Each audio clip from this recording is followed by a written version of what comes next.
Watch Talk Heathen live Sundays at 1 p.m. Central. Visit tiny.cc/YTTH and call into the show at 512-991-9242 or connect to the show online at tiny.cc/callth.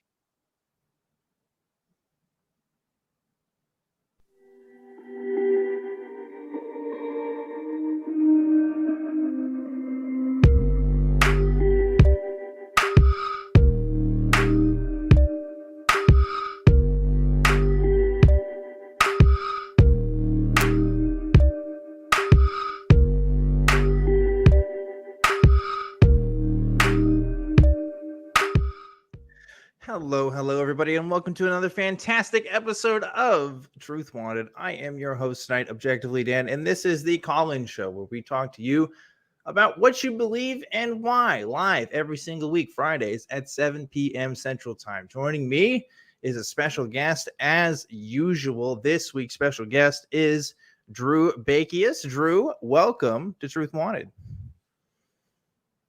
Hey, thanks so much for having me, Objectively Dan. It is objectively great to be here. Oh, it's fantastic. You were not the first person to make a joke about my name, Drew, and you will not be the last. So kudos to you for this was not a giving joke, me that. though. It was in utmost sincerity. Oh, okay. Well, all right. Well, that makes me feel a little better then. All right. Well, thank you for that. Again, this is Truth Wanted. This is a live call-in show. So we want to talk to you guys, and you want to talk to us for sure. So if you're interested in doing that, please call into the number below on the screen. It's 512-991-9242, or you can visit tiny.cc/calltw. And if you're listening to a recording of this show, hey, come check this out live. Again, it's on Fridays at 7 p.m. Central, where I'd love to talk to you and have you talk to our special guests as well. So this week, of course, is Drew Bekius. Drew, you are an author, you are a coach, you are a former evangelical pastor, and you went to Moody Bible College. And what I keep bringing up Moody. I know we were talking a lot about Moody Bible College before this show, because there's something about Moody.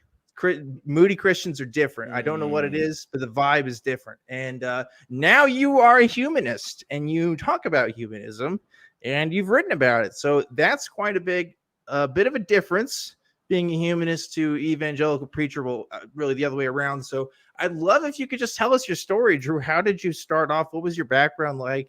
And let's just go from there. Yeah, absolutely. Let's do it. So I suppose the quick, 30,000 foot view, grew up very much your typical evangelical Midwesterner for the most part. A little bit of some more fundamentalist influences, but for the most part, just your kind of cotton candy, typical everything's great, praise God, Christian.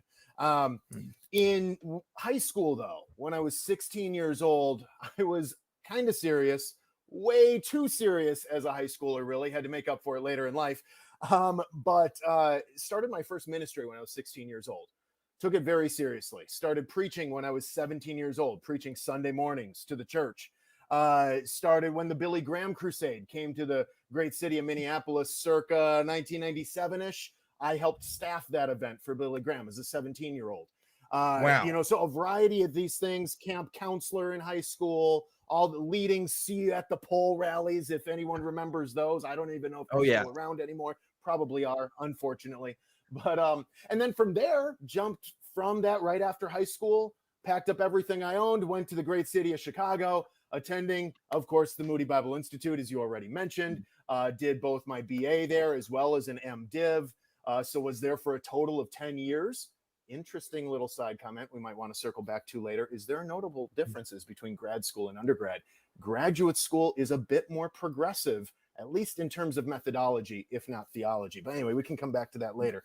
That I do want to go back to that later. So yeah, it was. I mean, you mentioned earlier how I mentioned Barack Obama in my book, and that was under the influence of Moody grad school profs. So just to give context, you were on your website you have the introduction to one of your books, and also part of the first chapter, and you talked about how at the time you endorsed the candidacy for Barack Obama while you were at Moody Bible Institute, and I was like, "That shut up, that's not real. I can't believe that anybody from fucking the, you know, like, for people who don't know, right? So like in the United States, we have a lot of sort of obviously private colleges, but specifically Christian colleges, and there's even a smaller subset of that of evangelical Christian colleges, and Moody is like one of the premier like evangelical colleges from my, like, if you had a guest speaker from Moody at your church, like that was like a big deal. There was people because that was like where you could get the higher learning, you know, that's where you can get the real biblical criticisms and all kinds of stuff going from. Yeah, exactly. So the manna from obviously heaven. Yeah, exactly. So obviously it being an evangelical institution, you know, there's an assumption about your political leanings there, and it tends to be conservative. And then you're saying that you actually voted for Obama, or at least endorsed his candidacy. That's weird to me. That's so strange. You'd be the first person from that institute I know of that would have that views, but maybe I've never been, so I don't know. Maybe there's more, you know? Yeah. Yeah, no, I mean, it's good stuff. It's good stuff. Yeah. And, you know, and that was also while I was a pastor. So I was an evangelical pastor, but by the time with my first church, I was a little bit more just typical evangelical, but then as I'm going through and getting my MDiv and am being drawn a little bit more towards what was called back then, here's another twister for you: the evangelical left. The evangelical left was a thing back in the days. Is it still a thing, Drew? I don't know that it is. I haven't heard about it in a long time. I don't know that it is, but back then there was this thing. Yeah, that's wild. That's so wild. I'd like there to be. I'd like there to be too. I think, man, we're just so different from the Bush era. You know what I mean? The world's changed. I don't know. I will say this too, Drew. We need it. You started when you were 16 years old. Now, no offense to you, I'm sure you were a great speaker.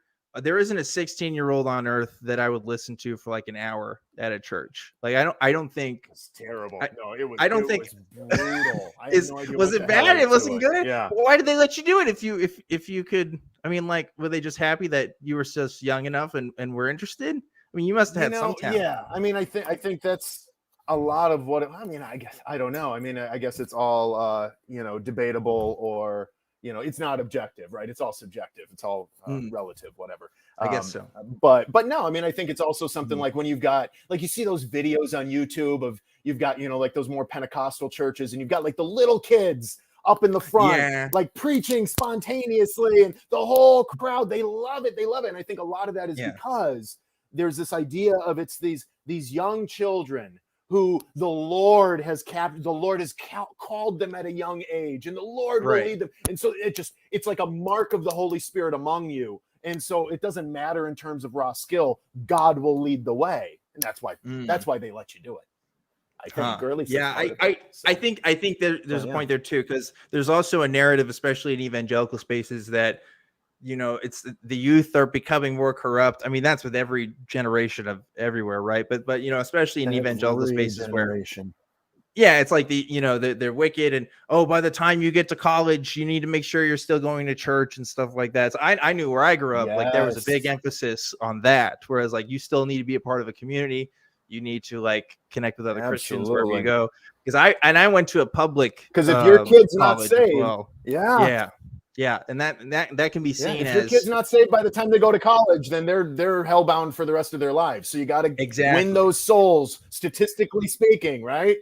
right. So that's a pretty radical background for a lot of people, I would say, right? Like you were deep in the paint, as I like to say. So you're going to you're going to Moody, and you're learning some knowledge. You're talking to lots of people. So like, tell me about that experience. Like, was that informative? Because we were talking a little bit before the show too. You were part of this sort of progressive Christian, maybe progressive evangelical wing for a bit, right? So like, tell me about that experience, because that's foreign to me. That's totally foreign.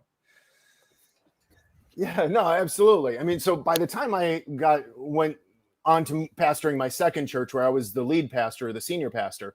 By then I was pretty progressively evangelical. But what does that mean? Like, for a lot of folks, it's like, how is it possible to be evangelical and progressive? Well, here's what we mean by that. And it ties into what was back then, at least at one point, the evangelical left, right? So evangelicalism, I suppose there's a lot of different ways you can define it, but I would suggest the best way to define evangelicalism is it's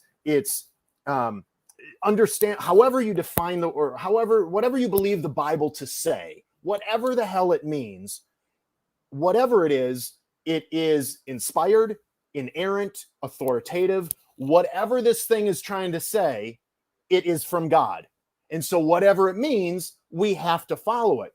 And that's what makes you evangelical. That's the litmus test of evangelicalism is, do you believe that the Bible is the inspired, inerrant, authoritative word of God? Within that, though, or beyond that, the field's wide open in terms of how you interpret it. And so basically, though, I taught as a pastor that this was the inspired, inerrant, authoritative word of God, how we interpreted everything was about as progressive as you possibly can.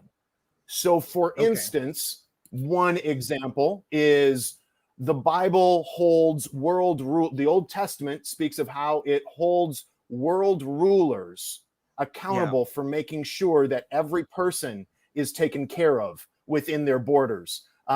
Within Israel specifically, you were only supposed to, you could only go over your fields once, and everything that, and only that could go to your family. Everything that was missed in going over your fields that first time was left and reserved for the poor, for the foreign born, for the widow, etc. And the corners of your own fields, you couldn't even plow them at all.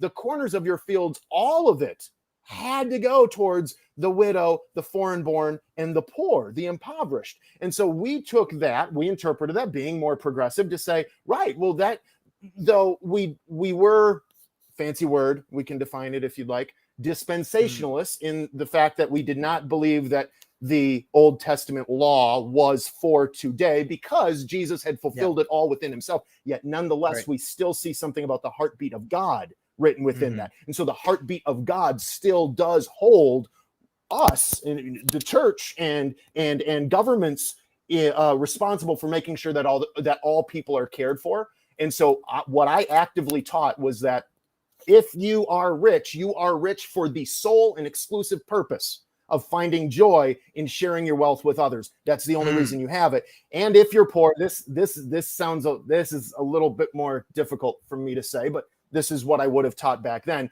If you're poor, because I did believe in God and I did believe the Bible was authoritative. If you're poor, God has made you poor for the explicit purpose of you having the joy of receiving from others. And within that, God giving to more to some and less to others for the purpose of sharing to build community. I read everything in the Bible through the lens of community and togetherness. And so it was for the sole purpose of building greater community as we learn to rely and be interdependent along one another. And I actively taught that ideally you would be both poor and rich at some point in your life, that those who had the most privilege, in a sense, were those who were privileged enough to experience both sides of that interplay of community. Anyway, so that's one progressive angle where we believed it all was from God, therefore we're evangelical, but we defined it totally out of the box. Drew, that is fucking fascinating, because the people I grew up with would have just said, you're spitting Marxist propaganda, and that's not how you should be interpreting the Bible. That is like how my community would have interpreted that. But I actually think you're like, you know, in talking about like what's a legitimate view of the Bible versus not is so pedantic, and I don't want to go there. But like my reading, like even as someone who's not an active believer, right, I would say like there are passages that seem to suggest like there is like, I mean, like part of what you're saying is right. Like that there is like God's domain does account for the poor and for the rich, and there's supposed to be like a purpose in that. Like there does seem to be like evidence to that. And also that early Christian communities living in like these basically communes of like giving resources to each other and taking care of your own. Like that's biblical to me. You tell that to the average fundamentalist evangelical though, and they'll tell you, no, God obviously invented capitalism so that we're just all gonna work for ourselves and be good, right? Like that's that's kind of their take. But that is so fascinating. So what made you go from growing up in this evangelical community, developing these more progressive views, and now you're here on this side of, well, I think that none of this is true anymore? Because that's a pretty radical take too.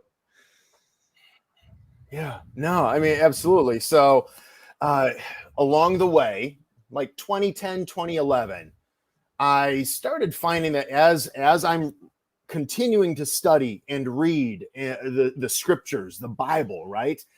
And I'm looking out at the world around me, I begin to see more and more disconnect in terms of how does this really match up with reality?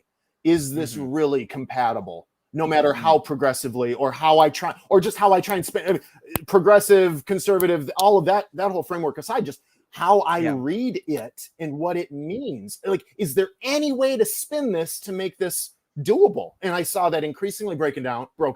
And then I started to see how then even the numbers, like there's a few, one of the big things was there's a few stories specifically in the Christian Old Testament where it tells the same story twice. And it's clearly by looking at the details, the story only happened once, but it's told in two different books, and the raw numbers conflict with one another. And in the Hebrew, they conflict with one another. And it's like, well, wait a minute, you can't there's no way to reconcile this.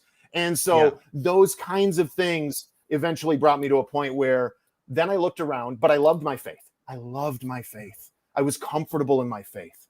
I work with a lot of folks, and I know for a lot of people, their church experiences, their faith experiences were incredibly traumatic, and it still haunts them to, decades after even. For myself, though, I thankfully I didn't have that.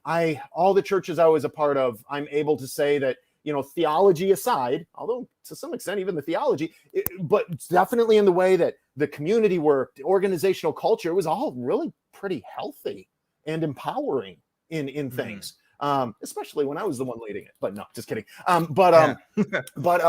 So I really I loved my work. And I loved my faith. And so as I'm noticing my faith break down, and I'm finding it increasingly difficult to believe that a God exists, and that's really what it's centered on, is the existence of a God. And if the Christian Bible is really, it has lost all credibility, which in my mind it basically had. If the Bible had lost all credibility, then what other reason do I have to believe in the God it speaks of? Is there any good reason to believe in the God? And that's where then I'm looking around going, no, I don't see any good. The only reason I believe in the existence of a God is because I'm convinced that this is true. And so then I came to a point, fast forward to the end, in 2012, I came to a point where I said, you know what? One of two things is happening, or has happened. Either A, Christian ministry is unfit for this world because it's not true, because it's just not true. So either A, Christianity is unfit for this world, or B, I am unfit for Christian ministry because of my lack of belief. Maybe it is true, but I've been wrestling for like 2 years trying to believe this thing, and I can't. So either I'm unfit for Christian ministry, or Christian ministry is unfit for this world. But either way, I need to transition out of being a pastor. And so I left the ministry in 2012, even before I had really come to grips with the fact that I was becoming an atheist, or had maybe become one, but still fighting for my faith even when I left the church. And then shortly, a few months after that, I had come to grips that, I had become an atheist. And then I started blogging about my journey and doing some things like that.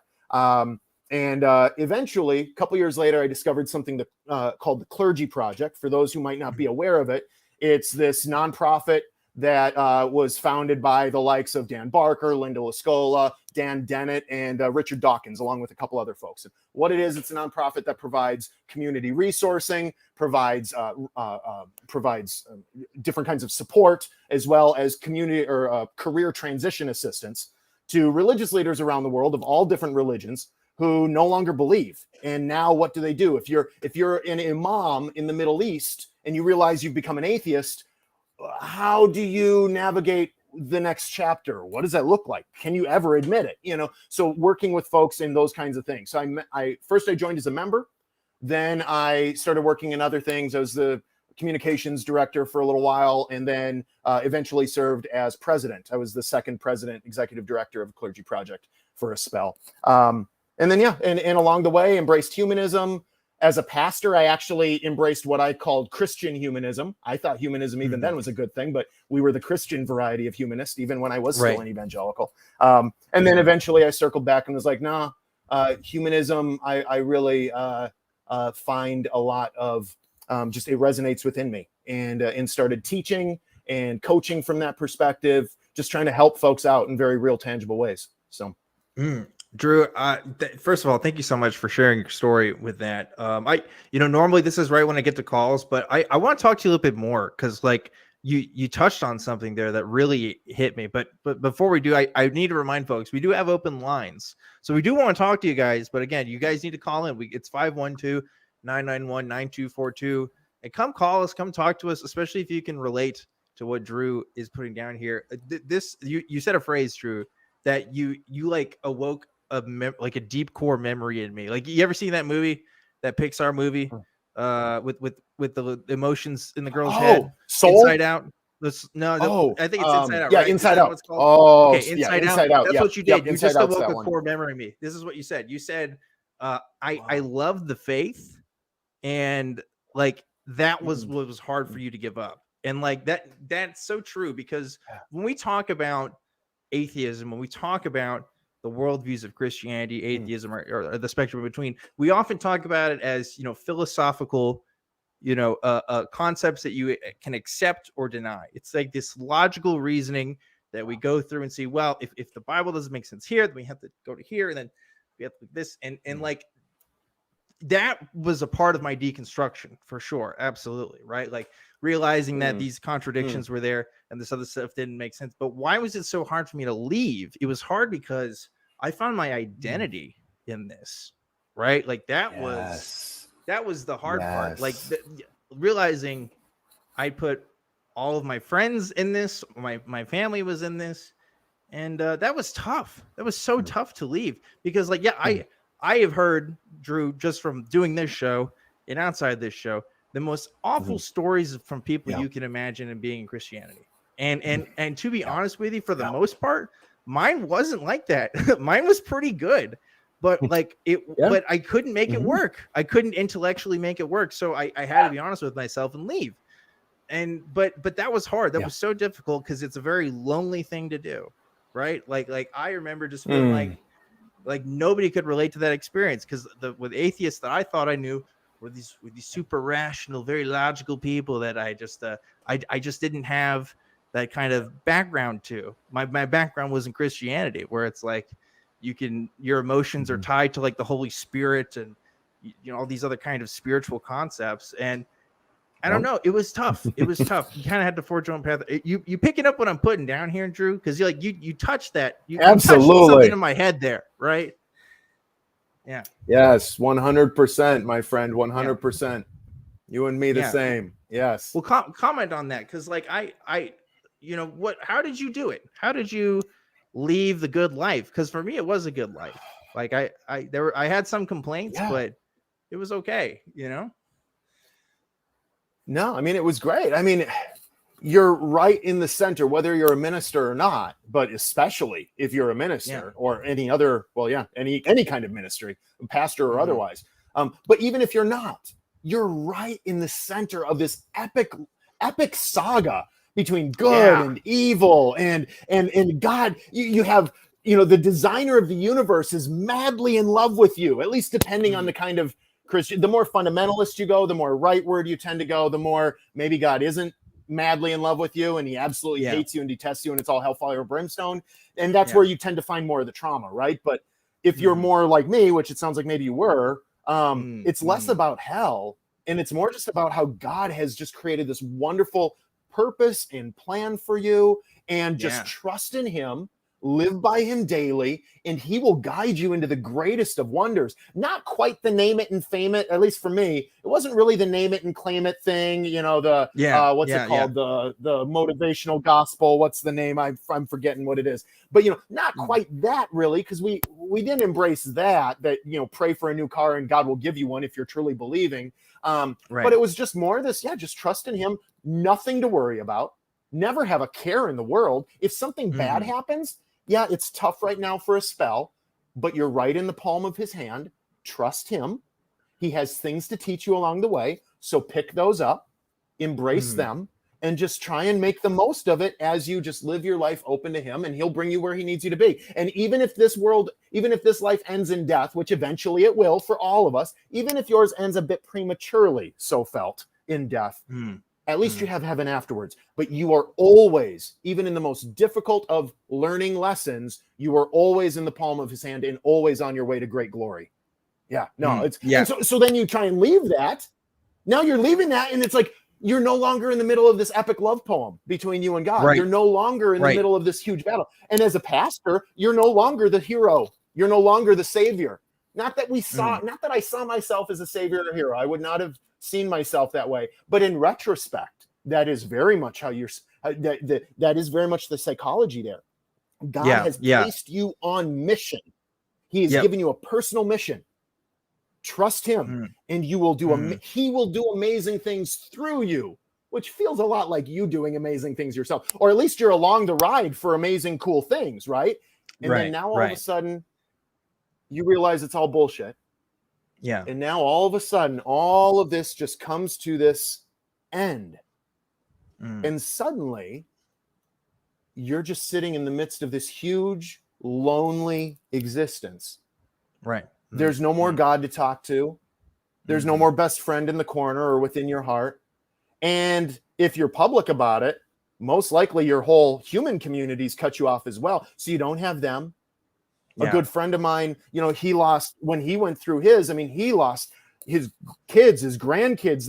You guys know, Dave Warnock, right? So he lost so much. I've been talking about Dave for years, and I've been talking about Dave's story for years, right? He's another one, for those who know Dave Warnock, who went through, his story is so much more difficult than mine. And so you're cut off from everything. And it's just really hard. It's really hard. So, it is. Anyway, it is. I could talk on and on about this for hours. Maybe other people have calls. Let me give you some snaps, Drew. Let me give you some snaps. You're preaching. You're preaching. I can feel it. But it's you are part of the structure. You're part of this grand design that is supposed to make you feel special, but also just give you an existential comfort that everything is all right. And these trials that you're going through are just a test from God. Or perhaps they're just an obstacle to a path, but the goal is to have greater faith. Like the goal is to have a closer relationship with God and to live through that. And so when that's your ultimate life purpose, right? Because that's ultimately what it was for me. I tried to view my life through that, and you lose that. You feel pretty lost. It is pretty hard. And we talked about this too. We opened this conversation talking about our political views. In my church background, politics didn't seem to be the number one thing, but I realized that the church as an institution, how it placed me in that system, put me as a part of that political view as well. Even if I wasn't consciously aware of it, I was informed of a certain political perspective as well, which is why the intersection of church and politics is so interesting. It's why us as critics talk about that angle as much. Whereas in the church, it really didn't come up because it was almost like you couldn't even see it. It's like a fish can't even see the water that it's swimming in. But that's what I was swimming in, was this perspective as well, right? Of I understand I need to have empathy, right? I need to have compassion for others because that's what Jesus wants. But I can't accept your marriage as legitimate, or I can't accept that you're having sexual relations with this person is also legitimate because it's not through the sanctity of marriage. It's there's terms and conditions to your compassion that you have to have when you sign up for this thing. So I don't know. I'm reflecting a lot now because you've opened up again this core memory here when you were preaching there. But it's true, it's hard. So we're having a great conversation. I want to ask you one more question though before we talk to some callers here. And I want to know. So we're talking about having this path, having this life set out for you through the narrative that there is a God, he has a purpose for you, and this is the community that you're supposed to be serving in. When you lose that, what do you do after that, Drew? What did you do after that? How did you build the pieces?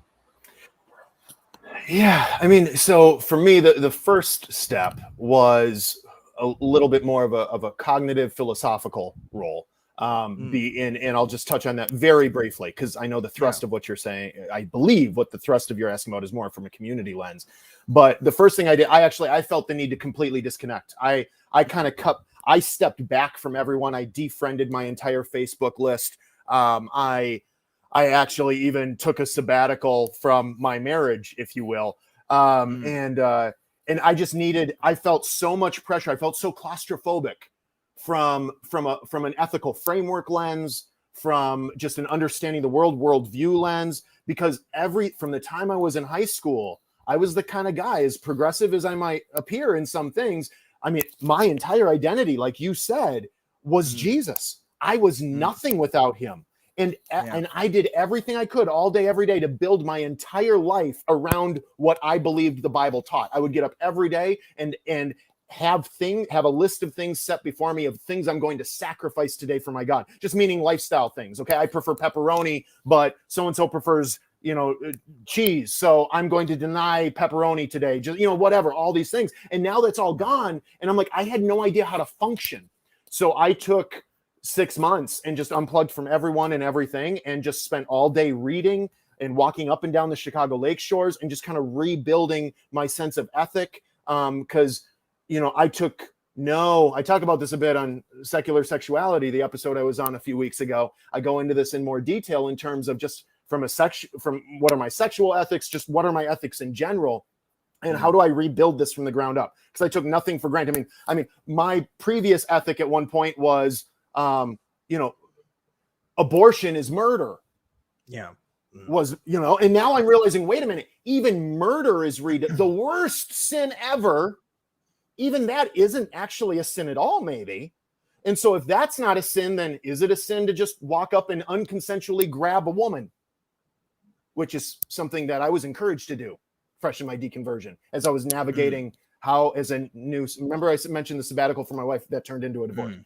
But so now I'm trying to navigate all these things. What's right? What's wrong? Some people are telling me, no, you can go ahead and do that. They like it when you do that. Yeah. I mean, I don't know. Do they? I don't know. I mean, if murder is not murder, then maybe sexual ethics aren't sexual ethics. Like, how do so I had to rebuild the entire groundwork. Then I landed in humanism. Then from there, it is, well, how do I build community? What does that look like? And I was so alone for like 2 years, 2012 to 2014. Then in 2014, someone connected me to another former fundamentalist, former evangelical group. And then someone in that group this was an online Facebook group, which was Moody. It's called the Moody Heretics. You talk about Moody Bible Institute. The Moody Heretics Facebook group, someone in there was a former minister, and they're like, we need to connect you to the Clergy Project. And that's when then it's like, whoa, I'm not all alone in this thing, y'all. Like, there's a whole world of people just like me. I thought I was like the only one pretty much. And then that's when I started to feel connection. So long story short, I guess, is you can look in a lot of different ways. If somebody has a call on this, we can go into more detail, but I have a bunch of ideas for you, I guess, if we want to go into it in terms of online community, offline community, real life community, developing community, all that kind of stuff.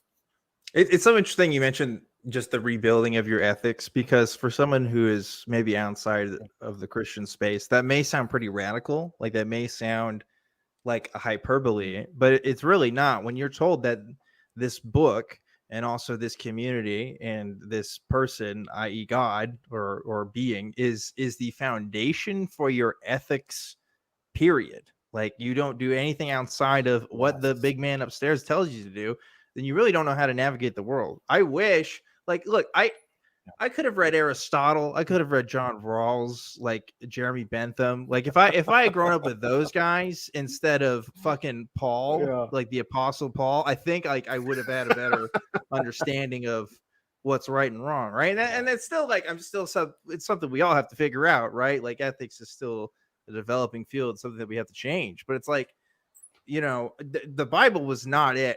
It was not it. Like it really is so basic in its ideas of morality. Like, yeah, okay, there's some people that say Jesus was this great moral teacher. Okay, sure, he had a few one-liners and a parable or two. But like, have you read like Kant? Like these guys like made whole books about how to be good, and they still don't know how. Like, it's very complicated. It's a lot more complicated than what Christianity makes it out to be. And then I just want to emphasize that, because your story of saying like I didn't know what murder was anymore, it's like that sounds pretty radical, but in that context, like I get it. I know what you're trying to say, because it's very hard to get that through. But hey, you know what, Drew, we have some people who want to talk to us, so I think we should get to some calls. Let's do it.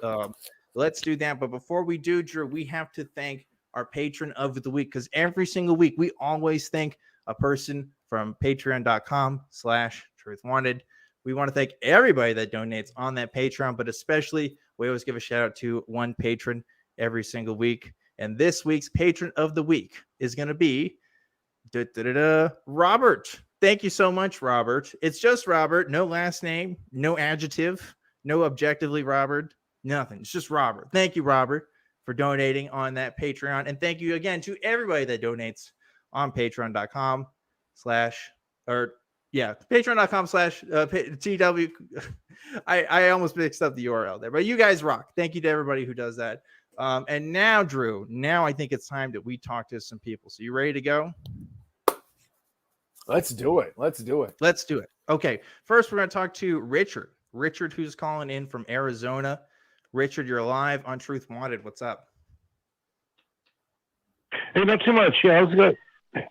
Yeah, I called there. Yes. Oh, hold on for 1 sec. Let me get the pizza out of the oven. You got me. Shoot. Hey, save me a slice, Richard. Save me a slice. I hope it's pepperoni. Girl. Hey, girl, you want to come over for some Truth Wanted and pizza? Yeah, that's a date, dude. I like it. Is Netflix on as well? Yeah, no, we need Netflix. Just Truth Wanted. Truth Wanted and chill. Yeah. That's it. Okay. Hold on for 1 sec, okay? I'm sorry. Oh, man. Richard's got the dog out. Richard, I'm on the edge of my seat, Richard. I know. I hope, Richard, you have pineapple. You have pineapple on that pizza, Richard? I hope you do. I got it out of the oven, so I'm okay. Okay, I called out. You may have remember me from last week, right? You'll have to give some context for the audience. What were you talking about last week? Oh no! I had my family, the prayer warriors that they're praying for me to come back to Jesus. Yes. I do my family, my stepson, and but it has nothing to do with this. My thing is, I still have, even though I'm an atheist and everything, I still am trying to get through that lingering fear of hell. You know, and I was wondering how you guys dealt with it, and. Drew, you got a response to that? Take it from the top, man. I want to hear you. Yeah. Well, I mean, let me ask you a little bit here, Richard, if I may. What do you think? This may seem like an obvious, a stupid question, obvious answer sort of thing, but I'd like you to unpack a little bit for me, because it is different for different folks. What is it about hell that scares you? Oh, let's delve into that fear a little bit. From some God. How's that? Yeah, no, go ahead. Let's unpack that a little bit. I'm sorry. Go ahead and unpack that. Yeah, tell me more. Yeah, well, I guess the whole simply is just I have this lingering in the back of my mind fear thing that if I do die, and I was a Christian, so I got saved. So I guess once saved, always saved. Hey, that's good for me. I just have that lingering thing in the back of my head. I don't know what you mean by unpack. I'm not sure. So, but are you nervous that you are living an immoral, unethical life? Is it more that you are nervous that God is real and hell is real? Are there any nervousnesses about that? Or are you fully confident that God is not real? It's all bullshit, but you still have this lingering emotional stuff, even though in your mind it's not it's all bullshit, but the fear is still there. Exactly, that's it. You got it. Okay. Okay. So you are 100% confident that there's no God, there's no hell, and yet you still have this like. I'm not 100% confident of anything. Yes. Okay. Yeah. But mostly confident. But you're not convinced. You're not convinced that doesn't exist. Yeah. You're not convinced that God's real. Do you think that there's a hell? Do you think that there might be a hell? Yeah. Yeah. Think that there might be one? No, there might be one. I mean, but I don't think there is one. There could be a might for everything. Yeah. So here's why I asked I'm those things, Richard. That, go ahead. That hell isn't real. Okay. Yeah. Well, here's why I asked that, Richard. Just the thing. No, and I apologize too. It seems that there's a bit of a delay on my end, and so I apologize for overstepping you. I think I was overstepping Dan as well at certain points, but so I apologize for the delay. But yeah, no. So here's why I ask those questions, Richard, is because there are different situations for some folks. Some folks, there is sort of this nagging question in the back of their minds. Yeah, I'm pretty sure that there is no God, and I'm pretty sure there's no hell. And yet sometimes late at night, when it's a rough day, I just get this itch that makes me wonder.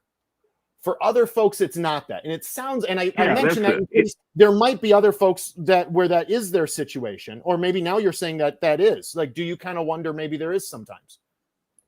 Okay. So with that, I wonder. Sure. I wonder.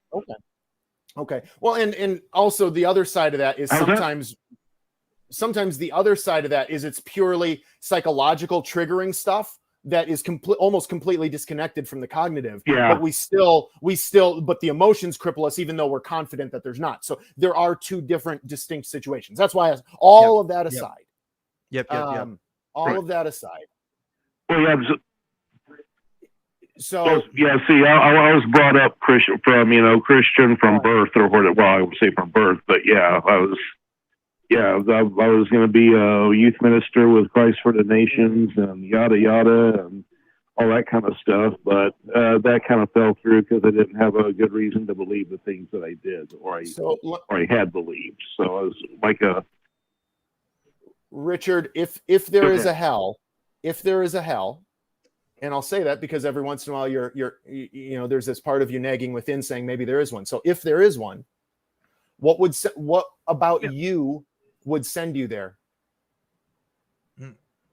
What about you is deserving of it? Oh, from going away from Jesus Christ and slipping away from the church and that kind of thing, because like I say, I was saved a couple of times and rededicated my life a few times. But yeah, that's basically it. See, there's this. Have you ever had anything? Yeah, go ahead. Yeah, I want to chime in here because this hits home with me. Yeah. For Richard, you watched the show. Maybe you've heard me tell this story. I've told this story before on this platform, but the week that I did my follow-up interview with Anthony Magnabosco was when I was talking about my story. It was the first time I'd ever told the world that I was an atheist, right? And that this is the conclusion that I come to. Obviously I had conversations with friends and stuff, but this is the first time I was making it kind of a public statement about it. That week, Richard, I had not one, not two, but three nightmares that week where two of them I woke up in a cold sweat of I was about to die and I could either accept God or Jesus into my heart and go to heaven, or continue my life of, I don't know, sin and idolatry until the last moment, and then I guess go to hell. I guess that was what was going to happen. I don't know. I woke up before it happened. But, why was that happening? Because I have this rational take of, well, This is where I'm at, conclusively. I don't believe in Christianity. I don't think any of this is real, but I'm still having these nightmares. Does that lend any truth to the situation that hell is real? Does that give an indication that maybe this whole thing actually has some truth to it? No. What is it an indication of? If anything, trauma, but not even going that far. It's an indication that I was taught an ideology and taught a theology that there was going to be consequences for my thought and consequences for being honest with my doubts. Like, that's really what a lot of evangelical circles of Christianity do. That obviously this isn't true for all Christian theology. There's some that say when you're saved, you're always saved. You don't have to have these worries, but that wasn't the circles that I grew up with. The circles that I grew up with were like yours, Richard, where I had to rededicate myself to Christ constantly and ask him forgiveness for my sins, or else I was not good. I did not have keys to the kingdom, unless I made good with myself. So that's abuse. That is abusive. In any other context or situation, if we looked at an ancient society and saw that this is how they ran things, we would say, wow, that's terrible. That's horrible. We would never wish that upon people. And yet somehow we accept that for ourselves because Christianity is the mainstream thought in American culture, right? Pretty mainstream. It's pretty accepted that this is a thing that happens. So the good news is, Richard, is that your kids, if you have any, well, actually, I know you have some because you were talking about it. The future generations will not have to suffer as much as we have in this suffering, because it is a kind of suffering. Thankfully, I've been able to work through that myself and just keep living my life. And I don't know how long it's been for you, Richard. I hope you can say the same. But there's not one whole cure for this, right? And anything like if you go to cognitive behavioral therapy, you usually have to go to more than one session. It's usually not just a one and done thing. But talking about it with other people, talking to folks like us, talking to other people who can relate to you in your situations, that seems to be the way to go. That seems to be some of the best things you can do for yourself, and remind yourself that, hey, this was the situation that I was a part of, and this is not cool. And I'm here to affirm to you, Richard, that situation, that's not cool. You should not be having fears or doubts as an atheist that you're going to burn for eternity just because you're not convinced that a book that claims it has miracles and things can happen that you've never seen is true. That's not reasonable by any stretch of the imagination. So if I can do anything for you today, Absolutely. Richard, I would give you that affirmation and tell you you're all right. So that David, was a lot. Richard, I'd like to encourage you with one other thing here, Richard. One other takeaway here. So, in addition to surrounding yourself with community and other voices who are in the same spot that you are, just like Objectively Dan was saying there, I think that normalizes it for you. You realize you're not the only one who has this fear, and each person that you share that with, who shares that experience with you, you can see how there's different sides of it, right? They fear it for different reasons, and it normalizes it. Also takes out some of the mystery, some of the power out of it. But there's one other thing I'd encourage you, and that's time. Time sucks in some ways, though, because time takes time. So, like, I think of, now this is a sort of a totally different kind of situation, but when I was in high school and I first started driving, I was a terrible driver. And I got in like 5 accidents in my first year of driving. And it was so bad that then for the next 3 years through high school and beyond that, I would have panic attacks when driving. Anytime I would pass someone, and I grew up out in the country, so we didn't pass that many people, right? But anytime I would pass somebody or driving on a road with a deep ditch, I would get so panicky. I was convinced I was going to fall into the ditch. I was convinced that my car was going to go off the road. Why was I convinced? And it didn't happen, by the way. It stopped happening. But why was I convinced? I was convinced because that's what my previous experiences had taught me. When our previous experiences have taught us to believe in the existence of hell, even though it's not real, hell's no more real than me having to fall into the ditch every time I drive is real. But when our experiences teach us that something must be real, it takes a while for us to shed that fear, that trauma, that belief. But eventually, hopefully, especially under the care of a good therapist, perhaps, eventually the distance behind those beliefs grow wider and wider apart, and the fear starts to minimize. And so I'd encourage you, I wish there was an easier answer, but Richard, I encourage you, just hang in there, my guy, and hopefully over time, it'll get a little easier, and surround yourself with good community to help walk that journey with you. Is that helpful?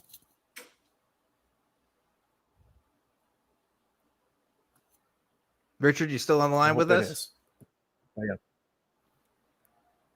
Richard, if you're still on the line, we can't hear you, but I'm going to go ahead and end the call now. I hope you're able to pick that up. If not, well, obviously, you're probably watching this on YouTube right now and seeing what you missed. So there you go. That's our takes on that call. But I'm glad Richard brought this up, because I think there is this, again, we're talking about like identity. We're talking about like what it means to have these labels. There is an identity, like this idea that atheists are these cool, rational people who just, you just got to think through all your problems, man, and it's all good. But it's like, no, we're still human beings who have nervous systems that can be affected by the trauma of our environments, the abuse in our environments. And yeah, I'm not afraid to call that ideology an abusive one. I think by any objective metric it is. And that might, again, it's controversial to say to an average Christian, you to say, oh, well, this is abuse. You shouldn't be telling people this, but it is. And if it wasn't, you wouldn't have people like Richard calling in, frankly, strangers to ask for advice, to ask for a perspective on this. Like that's there's no world in which that's okay. That shouldn't have to be a thing. But here it is. And I'm obviously happy to help whenever I can and share with those experiences, because you're right, Drew. It's when you're able to talk it out, when you're able to normalize a bit and say like, hey, whoa, this was crazy that we thought this is. Aren't we glad that we don't think this anymore? Like that kind of helps. It really does. It really, really does. Yeah. Real quick, we have to get to our promo, and I'm told today's promo is a funny one, so I'm gonna have to mute my mic on this one. But we're gonna play a promo for you to show you some of the other shows that are happening here at the Atheist Community of Austin. So check this out. Yeah, but the solution, so to speak, that I'm hearing you say is talk about it. Whoa, what? Talk about it. No, we can't talk about sex. No. Yeah. Jesus. Embarrassing. Yeah. It's so scary to talk about sex. You say you want to promote skepticism, but you make a living creating ghost hunting apps? Do you mean your primary source of income, like, is from this app? My primary source of income is from ghost hunting apps. Yes. No That's incredible. And when you pray, you shall not be like the hypocrites, for they love to pray standing in the synagogues and on the corners of the streets, that they may be seen by men. So you define the source of the universe as this God. How does that give you a better handle on navigating this world? Because it seems to me it's just philosophical masturbation. And I don't mean to insult you or masturbators. I guess we're done then, because I gave you a full minute to explain why you believe something, and all you did was continue down your philosophical ragging on what you assert is fallacious atheist epistemology and bias. So thanks for nothing. We're going to be talking about cuffing the carrot, Saucing the taco. paddling the pink canoe, Flicking the bean. menage a moi, Beating the bishop. burping the worm, Shaking hands with the milkman. the five-knuckle shuffle, Dopamine farming. stamina mining, Having a threesome with a couple of no-shows. double-clicking your mouse, Summoning the semen demon. making Jesus cry, Churning the butter. badgering the witness, Tickling the pickle.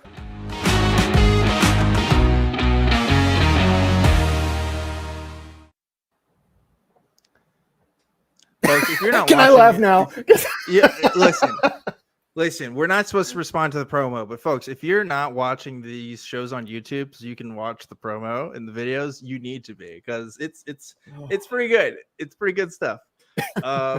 Yeah, I love being part of this network, man. You get to see some good clips. I'll tell you that. But hey, let's go ahead and talk to some more people, Drew, because we got some other folks who want to talk to us. This will be what I hope an interesting conversation. This is Isaiah calling in from Korea. Isaiah, you are live on Truth Wanted. What's up? Hey, how you guys doing? Hey, Isaiah. Doing all right, Isaiah. What's Hey, up? yeah, I do got to say that I thought you guys did an amazing job with that last caller. I am a Christian, but these kind of things do cause me some I guess, cognitive dissonance about my views. And I grew up as like a minister's kid, so I'm well aware of how absolutely traumatizing some of the teachings can be, because it did that to me. But anyway, you guys did a great job of dealing with him. I appreciate the sentiment there, Isaiah. So Yeah. what is it you want to talk to us about? Yeah, so I'm not a physicist or anything like this. I don't have any great knowledge or insight, but I'm just curious about what you guys would think about. Suppose we were to find out that a multiverse was real. Would you think that that's more likely to exist inside of a God or not God world? Yeah. So would the multiverse affect the null hypothesis, essentially, that, you know, the null hypothesis being that there isn't a God, right? Like I don't assert that a God needs to exist in my worldview. He could. Yeah. Or it, she, whatever. So does it affect that? Does it change the meter for me? I would say no, because it seems to me, at least the speculation in the physics community, is that there could be a multiverse, and they're coming to that conclusion based on physics, right? So like there are people smarter than me who went to school for longer than I have, who are looking at string theory, who are looking at cosmology, the study of the origins of the universe, and who are saying, hey, this could be a possibility. And they're coming to that conclusion because they're observing natural laws. They're doing very complicated math problems, and they're figuring this out just based on pure human observation. And so if they're coming to that conclusion just based on that alone, that couldn't convince me of a God in any way, shape, or form, right? Because what credence does that give to the hypothesis that a God started the universe? It doesn't tell me anything. It doesn't tell me that 2 gods started the universe, or maybe 3 or 4. It doesn't tell me that an alien could have started. It doesn't say anything about it, right? So it doesn't move the needle for me. And again, that doesn't mean it couldn't be. It doesn't mean that a God could have started everything and created a bunch of universes. It just doesn't lead any credence to it, right? It doesn't push the needle for me. So does that make sense, Isaiah? Absolutely. Yeah, thank you. Appreciate that. And what about Drew? Do you have any your thoughts? guest? Do you have anything? Yeah, no, I'm right there with Dan on this one. I really don't see how it's pertinent at all. I don't see any difference that it would make. I mean, if there's a God somehow, somewhere, what does that have to do with a multiverse? I mean, I guess there could be one with or without, if there would be one. I don't see how a multiverse would make it more likely that there would be one or not. Sorry, but I just don't see the relevance. Or also kind of my big question. Now, granted, I'm not a huge philosopher, but my big question with stuff like this, especially when we connect it with a God, is why does it matter? Why does it matter? Why? Yeah, I just don't get it. Sorry, I don't mean that disrespectfully. Interesting. What are your thoughts? No. I'm just. Well, I don't know. I am a Christian, so I do have there are a few mixed thoughts on this. But one of them would be, if I could analyze this as a non-believer, I would think, because I was an atheist for about 10 years or so. But if I were to analyze that, it would seem, and this might just be this speaks to personal incredulity or just your own. I understand a large part of this is just what you think is rational, but it would seem something that complex would start to be more in line of, clearly this was like a result of something, some kind of creator. Whether or not you know exactly what that is, like, that doesn't mean that that's Jesus. You know what I mean? It just, for me, that would make deism more plausible in my opinion. But as a Christian, what causes me the most difficulties and troubles is that if this is the only universe, and we're being judged for our time here on the earth, then a lot of the choices that we make, you kind of talked about this briefly, about the cognitive behavioral therapy and about how things get programmed into us and it takes time to change. And so, a lot of the choices we make, a lot of the thought programs have been programmed by our family or society. And so it seems like so unreasonable as a Christian to judge somebody for one lifetime. I would find, if I could choose myself, the Buddhist model makes so much more sense, or the Hinduism model where you have multiple tries and reincarnations to try to get things right. that Christianity is just one and done, and then most of the choices you wind up making are from other things, you know? Anyway, that's just my own personal spill. I have a question for you, all I if gotta I say. may. Okay, Drew's got a question, and then I'll talk after him. Go ahead, Drew. Go ahead, Drew. You got it. So Isaiah, you had said something about that maybe where the relevance of the multiverse is in terms of whether or not there's a God is that if there's a multiverse that would add to a much greater complexity and therefore be more likely to necessitate an outside force to create it. And so I'm curious at what point is the universe or multiverse, at what point is the complexity so intense that now it's triggered, the mandate of a God creator has been triggered now?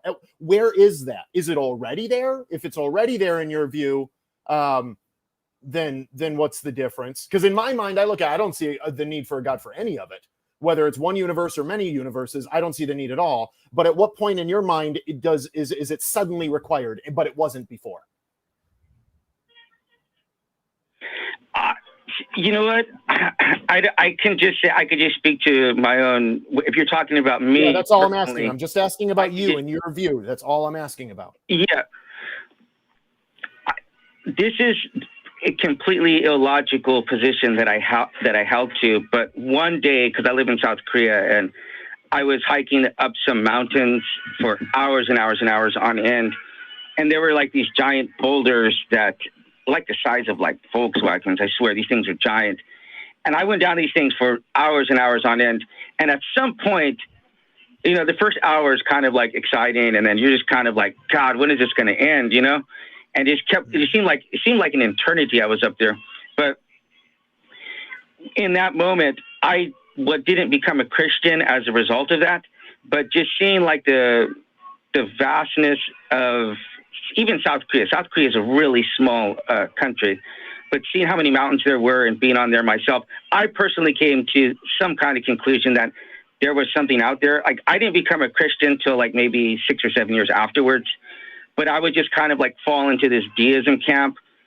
And I'm like, I don't know what it is. I don't think we could know, but you know, I just personally believe that there's something that was out there, but that's not a rational conclusion. It was just kind of an emotional one, I guess.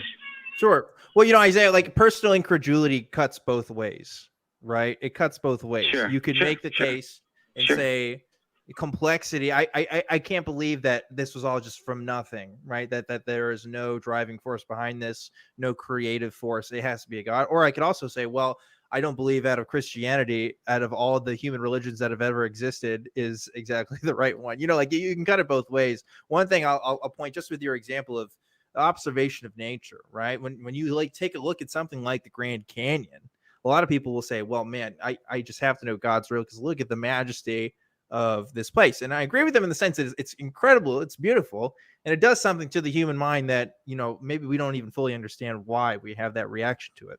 But at the same time, at least as far as the Grand Canyon goes, we can actually describe how the Grand Canyon was formed through the natural processes that we know exist, right? We know that it was cut through with the Colorado River, I believe, right? Colorado, going through that canyon over thousands and thousands and thousands and thousands of years. And we know that it comes to these formations because we have these observations through nature, right? That come to that conclusion. So for the universe, there's a lot of things that we don't know.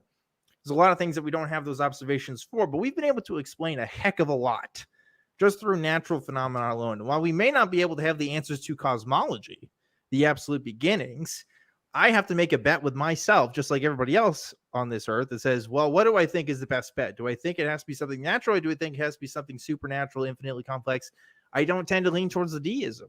I just don't think that the observation that the universe exists itself is going to be enough for me. Now, again, deism is going to be separate from Christianity, right? So I understand people taking more of a deistic view rather than a Christian. When Christian, you get into some very specific ideas about creation, very specific ideas about humanity's place and all that, and relationship with the creator, things like that. So I'm sympathetic to a deistic worldview in the sense that, wow, I can look at the majesty of everything and think, man, there's got to be something to it. But it's mere existence, I don't think can be enough for me. And maybe and so the question being, well, what is going to be enough for me? To be honest, I'm not sure.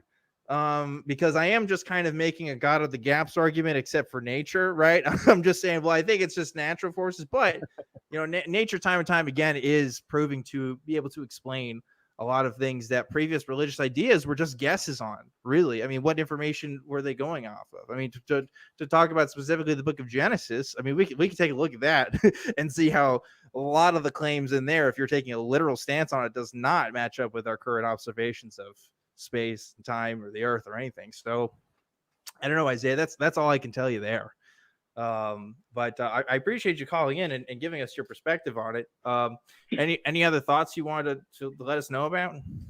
No, actually, no, because I don't know this topic well enough. I just wanted to get your opinion, but I do have one last question for you, Dan. Of course. How is Mila Kunis doing? I'm just kidding. God damn it! I still think you God damn it! Thank you guys. Thank you guys. Have a good day.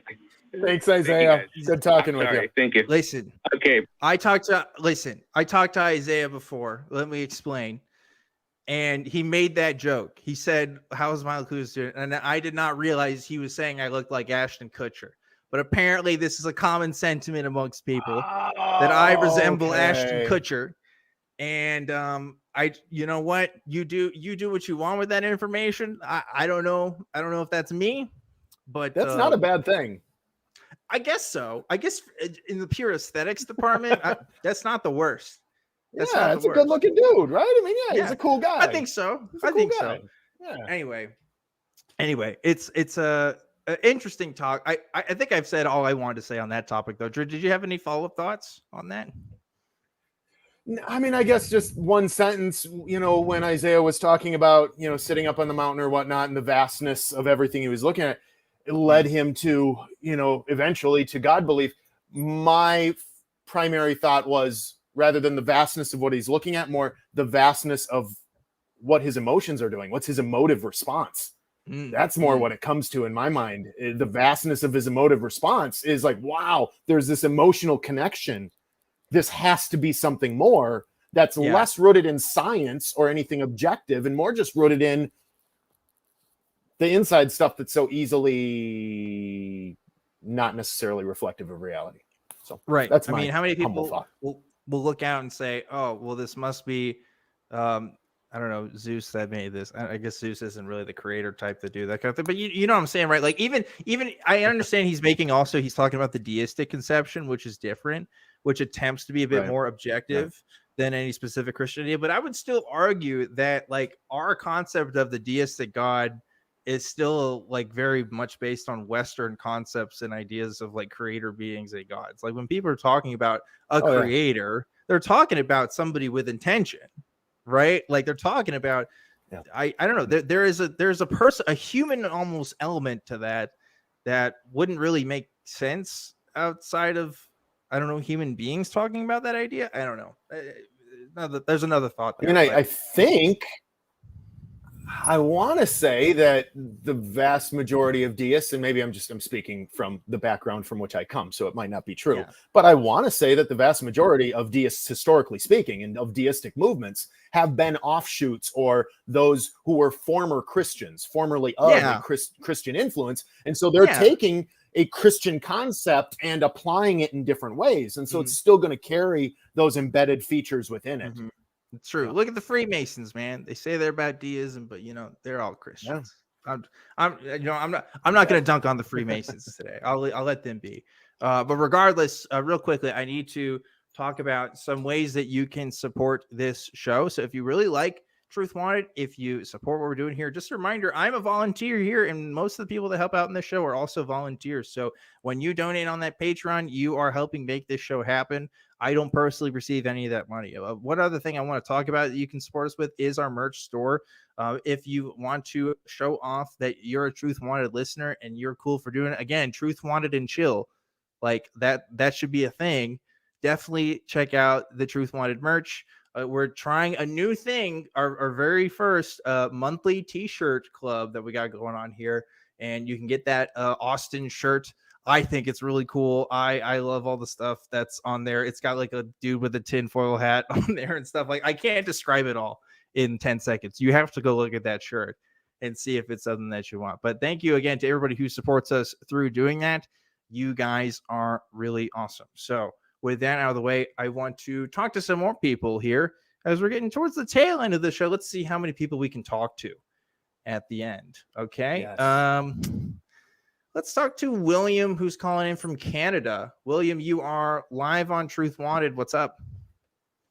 Hi. Hey, William. Hi, William. What's up? Yeah, I'm doing fine. I'm just chilling. I want to talk on one of those shows. Yeah, Truth Wanted and yeah. Chill. I understand. It's a vibe. I love it. Well, what do you want to talk to us about today, William? Well, I was first about the question you guys asked. Is humanism is a valid worldview? What's about it that's valid? Like what's the valid? I don't understand it quite. Sure, yeah, Dan. If you want me to jump in, yeah, go for it, Drew. You jump in on this. So I mean, humanism, I suppose, can be defined a few different ways. There is some aspect to humanism being in the eye of the beholder, proverbial speaking. But largely how it's seen, kind of the common thread is humanism is this idea, this concept of simply, nice and simple, being humans helping humans with human-based solutions to human problems, right? So it's very much centered on humanity rather than humans looking towards external resources like a god or other supernatural qualities to try and help solve our problems for us. So humans looking to humans, helping one another out to find human-based solutions to human problems. So that's how I would define it. Within that, something that can be helpful to see and to recognize is this leads to a view of humanity where we're all autonomous. There's no outside force or any outside creed or dogma or holy book that instructs us, even in what is truth necessarily. And that's where I say earlier that it's kind of this eye of the beholder kind of concept to it, right? Each human is fully autonomous with no other human having any authority to define it over another. But typically you'll find sort of this progressive, right? Humans helping humans. So sort of this progressive values vibe to it, right? Ethical development, social justice, altruism, humans helping humans, humility, environmentalism. Let's make the world a better place and all that jazz. So is that helpful, William, in kind of spelling that out a little bit for you? Yeah, but okay. So then isn't like those books that are God saying do good things and stuff like that? It isn't like just you guys just going back to it, like just reformulating what's already there, but like in modern times, like it's just the same things that's happening that it was in the past, trying to figure things out. And those people wrote it that way. So right now you guys are trying to rewrite it some kind another, but speaking about the same thing. Like, could it be that? Let me ask you, when you're saying those people writing those things, are you talking about whoever it is that wrote various religious scriptures, holy texts? Is that those people you're referring to? Yeah. Okay, good. So here's my thought there is each of us are going to be taking with us into our humanism, into just our understanding of ethics, right? We're going to be taking into it all kinds of whatever's in our background. So for people who are former Christians, for people who are former fundamentalist Christians, they'll bring in that former understanding. Not that necessarily that's their starting point for ethics, but maybe they had a strong reaction against something there. And so in their humanism, they're going to take a strong stance against how they were raised in this. For others, though, for maybe some Christians where it's a more progressive version of Christianity that wasn't so connected to the Bible or any particular writings, they're going to bring with it into their humanism, they're going to bring in their foundational understanding as well. Not necessarily pro or against, but nonetheless interacting with it, right? But not all humanists come from a post-Christian lens. Other humanists will come from maybe an Islamic lens, a Muslim lens, or maybe from a Hindu lens, or maybe they always grew up kind of more or less non-religious, secular, and they're just bringing in the different influences they've found through life. But what binds them all together is, regardless of your background, being able to take a step and say, as I look around at the world around me, maybe I'm reading some science, I'm exercising some critical thinking, maybe I'm interacting with the conversation with other people in community around me, and I'm just looking at, well, what makes sense? How do you not be a shitty person? Maybe one of my values is I don't want to be a shitty person because shitty people suck. Well, what does it mean to not be a shitty person? Again, it's kind of subjective, but that's the discussion, that's the dialogue, that's the beginning of our formulation, if you will, of our humanist values. Is that helpful, William? And I don't know, Dan, jump in. I don't want to take over the whole thing. Yeah, go ahead, William. I want to hear your thoughts. Okay. So, but my point is more like, isn't like humanism, that word? Is it like I feel like it's just a recap, like the same thing that the ancient were trying to say, like to help each other and stuff like that, but it's, I don't know. Well, here's a big difference. Yeah. Here's a big difference, right? So let's talk about there's different ethical traditions in humanity, right? Let's talk specifically about Christianity, since we're talking a lot about Christianity, right? Where do ethics come from according to most Christians that you talk to? It comes from a God, right? And depending on the Christians you talk to, again, he may have specific commandments that he wants us to follow, either because they're good on their own or because God is good and therefore we have to follow his will. And humanism almost universally rejects this notion that ethics in itself, why we do the things that we do that are good, our reasoning for why we do the things is centered in any religious principles, in the sense that it comes from a God, or it comes from a holy book, or it comes from a preacher. Humanists tend to reject those at face value. They instead will proposition, well, maybe we should do the things that we want to do because this human being has feelings and I have feelings, and I know that if I did this thing, they would not feel good about this, and therefore I shouldn't be doing things. That's like a very basic way to water it down, but it's very profound if you really think about it. I mean, if we do have a morality that is external to us and objective, and that the world could access it, that would be one thing. But a lot of humanists don't actually think that's the case. A lot of humanists instead posit this idea that, look, these ideas of morality, ethics, like, they're very complex, but ultimately they come down to human desires and what humans want and what's best for people. And if we reject this idea that we have to even consider that we have to appeal to some sort of divine authority, then suddenly the way that we interact with each other does have a radical change, right? So there is criticisms as to humanism, as Drew was mentioning. It can be very hard to define. It can be very subjective, and people can have different interpretations of your view. And when you have different interpretations, suddenly, well, how do you come to a consensus? But every single ethical view that's ever been posited in the history of ever has had issues. I have yet to find a perfect one. So if somebody knows, let me know. But that's kind of the gist of the difference there, William. I can answer you. I don't think it's particularly in one.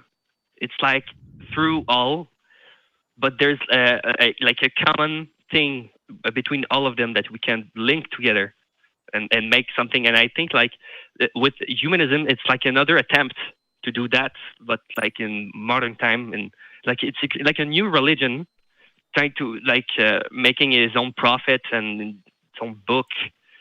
Well, so whatever. There's a difference, though, William. Yeah, there's a difference between syncretism, which is the combining of other people's ideas and making it into one, and making claims of actually rejecting specific ideas and instead positing your own, right? Like, you see how there's a difference there. Like, we're not saying, oh, maybe there's a little bit of good stuff to Christianity, a little bit of good stuff to Islam, a little bit of good stuff like we're not even considering that. We're just saying the basics of human ethics comes from the interests of human beings. Like that's if you can define humanism in anything, I would say that's the most basic way you can define it.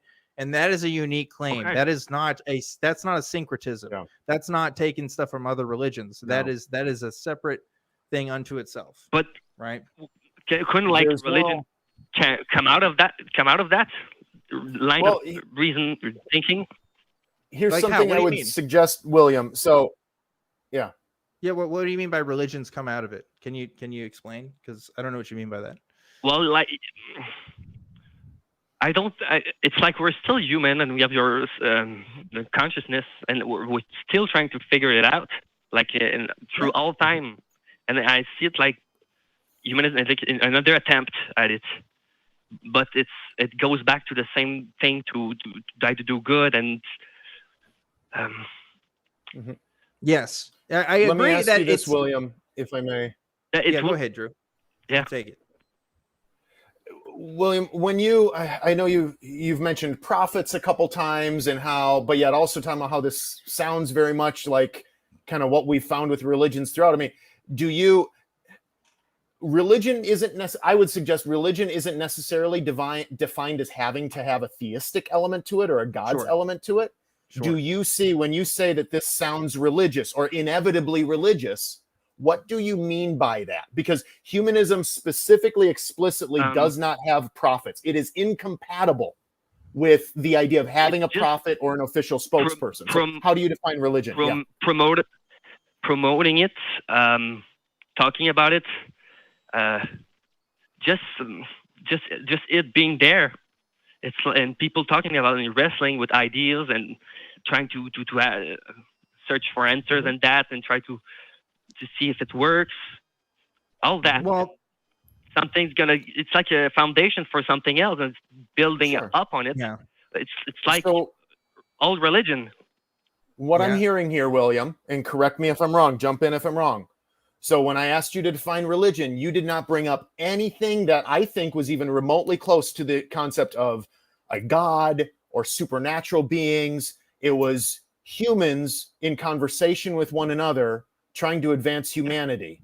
And if that's how you define religion, then there is an offshoot, or some folks consider humanism to be a religion, but a non-theistic religion.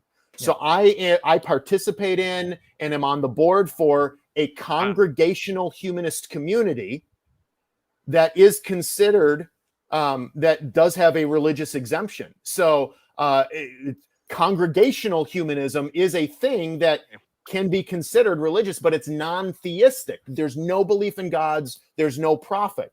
So if you look, there's studies, we could talk another time. Ninian Smart.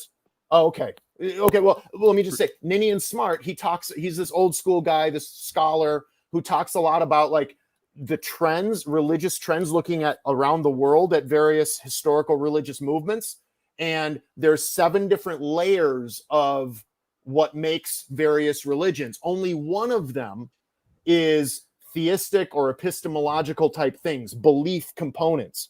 And not all religious traditions have all 7 layers. It's very easy. And as you look at various segments of all the world's major religions have had different segments within them that have from time to time been non-theistic. There are Christian churches today that are explicitly atheistic.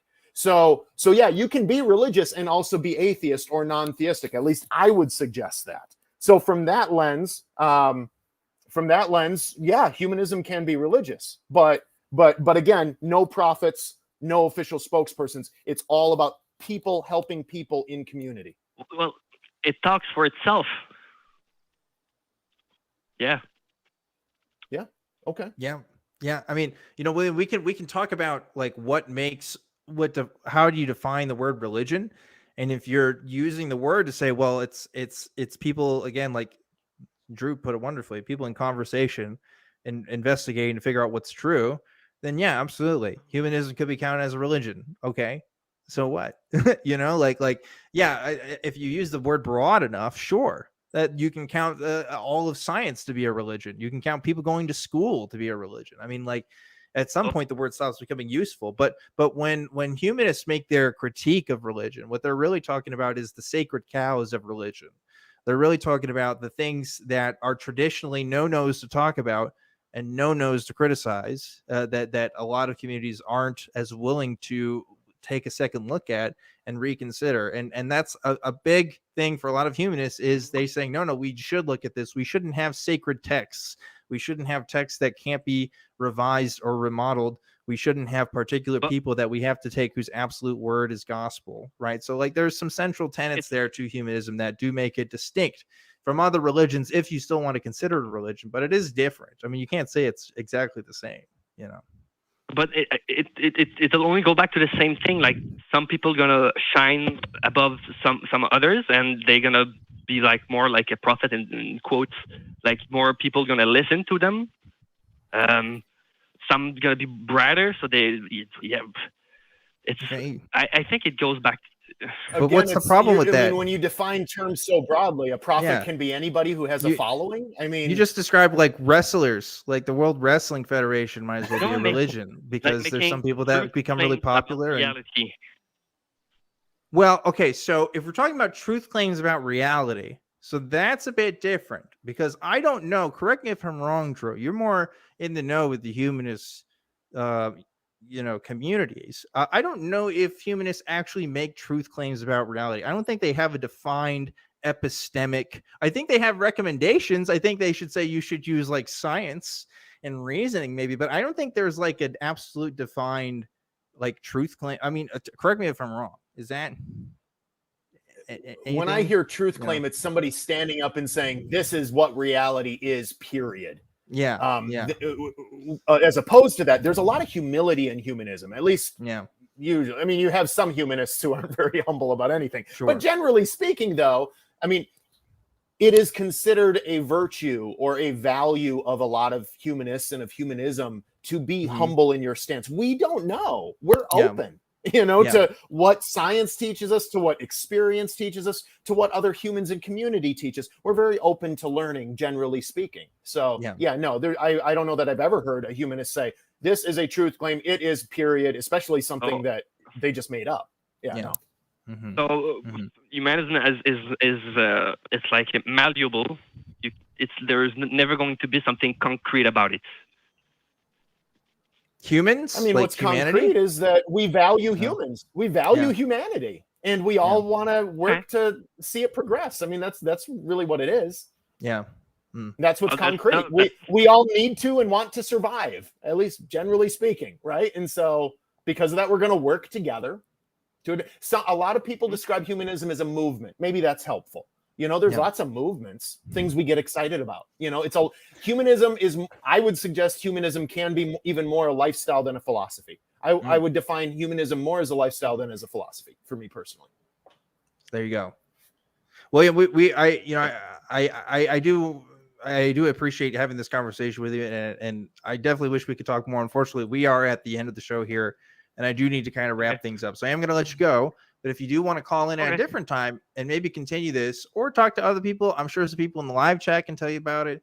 It is an interesting concept, because it was hard for me to wrap my head around too, this whole humanist idea, because I think I had pretty similar thoughts where it's like, isn't this just kind of doing religion all over again? And in some ways, yes, because religion does have religious communities do have its positive aspects, right? Like having a sense of identity and having a sense of community and having a sense of life purpose, like is generally speaking good for people. Like it does help with people's emotional well-being, and humanism can lend itself to that. But humanism isn't a perfect life stance. It isn't a perfect philosophy, if you want to call it that, and I think humanists are going to be the first people to tell you that. Now, Frank, and here's another thing too: humanism might not vibe with you, and that's totally cool. If you want to use another label for yourself that you think more accurately describes, kind of what you're doing, that's totally valid. I have picked up the label for myself as sentientist. I like the sentientist label. I think it's kind of like humanist plus, because I think that humanists could take more animal ethics conversations into consideration, that we always talk about what about human values, and I'm like, what about sentient beings' values? What about people, beings that have thoughts and feelings that we can consider valuable there? So it's humanism may not be perfect. It may not be what we all need at all times, but it can be a start for people who are deconstructing from a background of faith where their religious identity was all that they had, and they need something to fill in. They need something to kind of get there. And I'm not going to sell humanism short and say that's all it is either. There's a lot of great humanists that do a lot of awesome humanitarian work that talk about what the extent of this life stance or philosophy can get you, where it can take you. But it fulfills a lot of needs for a lot of people. So it is hard to define in a single instance or conversation. But hey, we are getting to the end of the show here. We got to start wrapping things up. But I need to thank Drew for being an awesome guest today. Drew Bekius, thank you so much for being on Truth Wanted today. Where can people find you if they want to see what you're doing? Yeah, absolutely. Well, first of all, thanks for having me. Objectively, Dan. It was an objectively wonderful experience. So thank you for that. Where people can find me. So look for me on social, Facebook, LinkedIn, Twitter, Instagram. Instagram's maybe my favorite, but yeah. So all those things, it's all at Drew Bekius across the board for them. Also my website, drewbekius.com. Everything's just spelt my name as it is, nothing fancy. And you see my book right there in the middle. That's the main one anyway. And the whole purpose of that book, by the way, is to generate a greater dialogue, a conversation, foster a greater dialogue between those of faith and those without, where we take down the stereotypes between both sides and just generate healthy conversation. That's the goal of it. So yeah, check it out. Very good. Very good. Well, thanks again for being on the show. I had personally a great time. And love talking to you. And I like the calls that we had today. I want to remind folks just about some more ways you can help support this show and some more ways you can get involved in the community. So you may have noticed there's a little join button that's under the bottom of the video. If you're watching this on YouTube, that's how you can become a member. If you want to become a member, it's pretty simple. Just hitting that join button. And paying as little as 99 cents can get you to have those little emoticons in the chat. And it's just another way to show that, hey, you support the ACA and specifically Truth Wanted. And some of those emoticons include my face and some of the other hosts' face. So you can put those in chat now if you have them. I also want to talk about the Facebook group. I forgot to mention this last week, but we do have a Facebook fan group that you should definitely check out. It is pretty awesome. So I'm on there occasionally, and the other hosts are on there as well.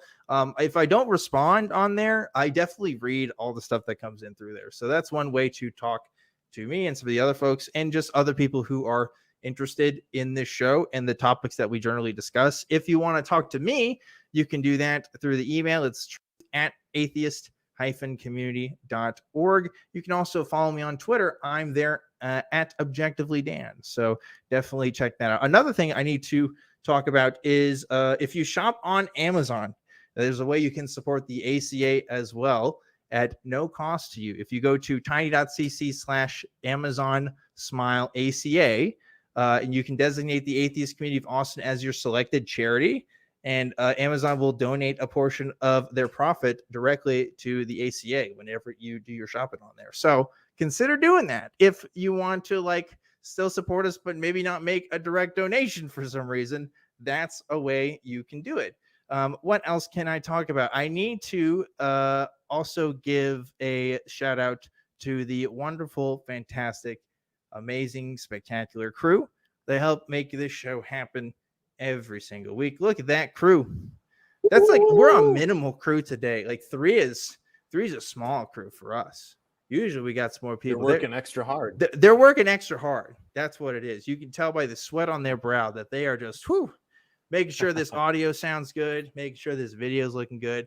So thank you to the crew for doing that. And thanks again to everybody who likes this show on YouTube, who hits subscribe, or who listen to this on Spotify or wherever else you listen to your podcast. One more thing I need to point out, if you are a big podcast listener and you like this show and you want to listen to the other shows in podcast form, there is a YouTube channel for that for all of the Atheist Community of Austin's productions. It's at tiny.cc/AEN podcasts. So check that out if you have not already. That is a good place to go. And also, I need to give this a shout out as well. If you want to email the general community instead of just the show, we have another email that I need to start plugging here because I have not been doing it. It's tv@atheist-community.org. So if you have a question, but it's not just for me, it's for the ACA in general, that's how you should do it. Another thing I quickly, last thing, need to point out is the ACA's website. We have an updated website. A lot of people were talking about, man, look at this website. Who needs some work? Well, it's got some work done, and there's all kinds of updated policies and stuff on there and tells you more about the ACA in general. So I encourage you guys to look at the website. and check out what we're doing, because we're more than just shows. We do a lot of stuff as a nonprofit and helping the local Austin community and in helping other organizations as well commit to their goals. And I think that's everything that I needed to say. So, Drew, before we wrap up today's show, any words of wisdom you want to give to me, to the audience, to anybody? You know, I think it's just take each day one day at a time, one step at a time. You're frustrated with whatever's fate. Maybe it's all, stuff like we talked about with the first caller, fear of hell, or, you're just frustrated with tendencies reverting back to things or beliefs or whatever. Be patient with yourself. Breathe deep. It's one step at a time. None of us are perfect. Get that zen. Take it breathing in. We just need to do one There you thing go. on here, or like in the middle of the episode, we just need to be like, all right, everybody take a break. We're just gonna breathe for like a minute. That's great podcast material. I think when your host just stop talking about the subject you're talking about, be like, all right, it's a breathing break time, and then just like audio silence. Yes, it's a good idea. I think, because we're only human. That's right. We're not gods. There are no gods. It's just humans, and that's us. Ooh, pretty amazing, but also pretty far from perfect. Damn, what a tagline, Drew. What a way to end the show. And that's going to be it for this episode of Truth Wanted. Remember to always keep wanting the truth, and I'll see you next time.